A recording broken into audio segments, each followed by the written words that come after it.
안녕하세요. 소아청소년과 전문의 하정훈입니다. 아기 코를 뽑아줘야 하나 말아야 하나 고민하는 부모들이 많습니다. 남들이 다 사용하니까 사용은 하면서도 고민하는 부모들이 많습니다.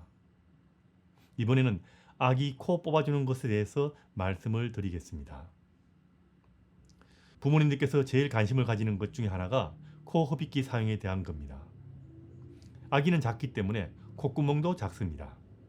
이 작은 콧구멍으로 숨 쉬는 것도 좀 힘들어하는 경우가 있습니다. 그런데 감기가 걸리거나 콧물이 조금이라도 많아지는 경우 작은 콧구멍이 더 좁아지거나 꽉 막혀서 숨쉬기도 힘들게 됩니다. 그럼 보채기도 하고 먹을 때 숨 막혀서 더 힘들어할 수 있습니다. 특히 3개월 이전의 어린 아가들은 코가 막힐 경우 많이 힘들어할 수 있습니다.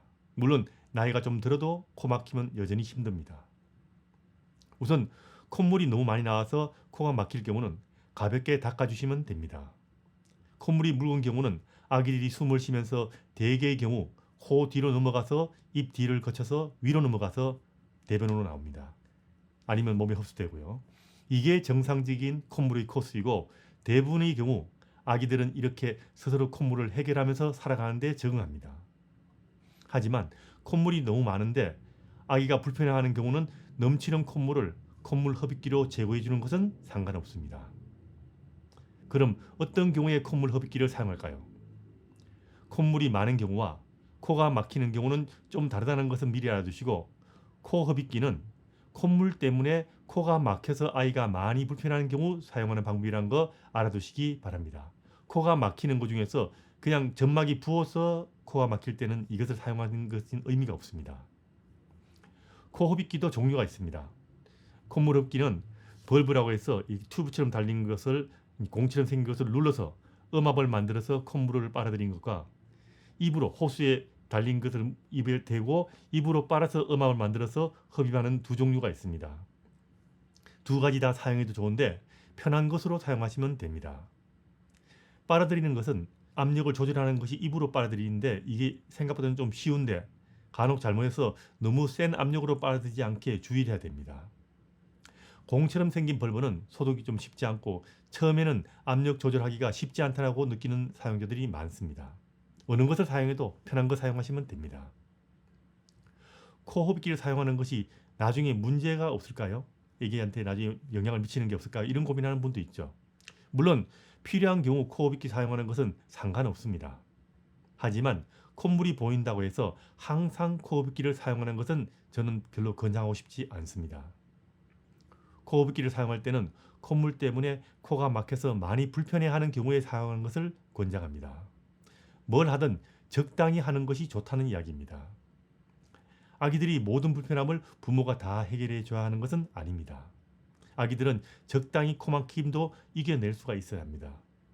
쉽게 이야기하면 감기 걸려서 코가 많이 나오지 않는 경우라면 꼭 사용해야 하는 것은 아니고, 평소라도 콧물이 좀 많아서 코가 막혀서 불편한 것 같으면 간혹 사용할 수는 있습니다. 또 하나 사용상 주의할 것이 있는데, 코를 좀 뽑고 나면 콧물이 더 이상 나오지 않는데도 콧물이 더 이상 나오지 않을 때까지 열심히 콧물을 뽑아주는 엄마도 있는데 이것은 좀 곤란합니다. 원래 코에는 적당한 콧물이 있어야 합니다. 콧물이 적당히 있어야 호흡기가 부드러워집니다. 흔히 이야기해서 콧구멍이 있으면 그 뒤로 넓은 공간이 있다고 생각하시면 됩니다. 코가 막히면 이 코 앞쪽이 대개 콧물 때문에 막히게 되는데 여기가 막히게 되면 숨쉬기 불편합니다. 그래서 여기 있는 콧물을 제거하고 이 뒤쪽에 넓은 공간에는 적당한 콧물이 남아있는 것이 호흡기를 부드럽게 만들어준다는 이야기입니다. 이 콧물을 다 빼겠다고 이 속에 있는 콧물까지 억지로 다 빼는 것, 이것은 좀 곤란하고요. 그래서 안 나오는 콧물을 억지로 힘들어서 제거하려고 해서는 안 된다는 이야기입니다.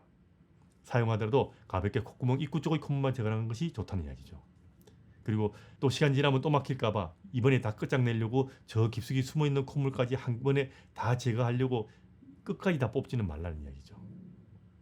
주의할 것이 또 있습니다. 이건 조금 주의해야 되는데, 코 흡입기를 사용하더라도 너무 세게 흡입하지 말라는 겁니다. 처음엔 나오다가 잘 안 나오죠. 그럼 이걸 다 뽑으려고, 속에 있는 걸 뽑으려고 압력을 세게 뽑지 말라는 이야기입니다. 너무 세게 흡입하게 되면 코는 귀하고 연결된 이관이라는 것이 있는데 이걸 이스타키안 튜브라고 하는데 여기에 압력이 가해집니다. 여기다 코를 압력을 너무 세게 빨아들이면 귀에 압력이 가해져서 귀의 중위에도 영향을 미쳐서 잘못하면 중이염이 더 잘 걸릴 수 있다는 점 꼭 알아두시기 바랍니다. 콧물 흡입기를 사용할 때는 아기가 놀라지 않게, 사실 코에 대면 애들을 굉장히 싫어합니다. 그래서 살살 접근해야 되고 너무 깊숙하게 넣지 않게 주의하시고 너무 갑자기 센 압력 하지 않게 주의해야 되고요. 가능하면 점막에, 코안 점막에 상처를 주지 않게 주의를 해야 됩니다. 아이가 하다가 힘들어하면 하지 않는 것이 좋습니다. 그래서 하다가 울고 불편해하면 중지하시고요. 부모가 살살 빤다고 하지만 조금만 세게 빨아도 귀에 압력이 가해서 귀도 아플 수가 있습니다. 그래서 불편해하면 스톱을 하는 게 좋습니다. 만일 콧물이 끈적이는 경우는 그냥 콧물을 빨아내기 쉽지 않습니다. 이런 경우는 식염수를 한두 방울 떨어뜨린 후 20초 정도 기다린 후 코가 묽어진 후에 그냥 좋아지면 그대로 두면 되고요. 그래도 계속 막혀야 하는 것 같으면 뽑아주시면 됩니다. 이런 경우 식염수 넣는 대신에 가습기를 사용하는 것도 상관없습니다. 코딱지로 막힌 경우는 코딱지 제거용 집게로 사용해서 일단 제거해 주시고요. 많이 불편해하지 않으면 그런 거 사용 안 해도 상관없습니다. 조금 있는 거 굳이 다 빼려고 노력하지 마시고요. 대개 아기들은 심하지 않는 경우는 이런 것도 스스로 극복할 수 있습니다. 콧물 흡입기를 얼마나 자주 사용할 수 있을까? 이게 고민인 분들이 많죠. 콧물 흡입기는 기본적으로 감기에 걸려서 코가 많아서 많이 불편할 때 조금 편하게 해주자, 이런 목적으로 사용하는 겁니다. 멀쩡한 아기가 코 좀 불편해한다고 매일매일 하루에도 몇 번씩 꼭 사용해야 한다고 생각하시면 곤란합니다. 매일 수시로 사용해도 아기가 많이 불편해하는 경우는 다른 문제는 없는가 소아청소년과 의사의 진료를 받고 확인하는 것이 좋습니다. 그리고 또 하나 주의할 것은 이런 기구들은 사용 후에 세척을 잘해야 한다는 겁니다. 특히 코흡입기 같은 제품들은 세균이 자랄 수 있고요. 코점막은 입과 연결되어 있어서 질병의 통로가 되는 부위이기 때문에 사용 후 코와 닿는 팁 부위는 쌈든지 그래서 꼭 균이 없게 만들어줘야 되고, 콧물이 흐르는 줄도 세균이 자랄 수 있기 때문에 사용하면 반드시 당일 철저하게 씻어서 가능하다면 끓는 물에 열탕 소독하는 것이 좋다는 거 잊지 마시기 바랍니다. 코 빨아주는 거 해도 좋습니다. 다만 콧물이 많아서 코가 막혀서 아기가 너무 불편해할 때 적당히 하는 것이 좋다는 것 알아두시기 바랍니다.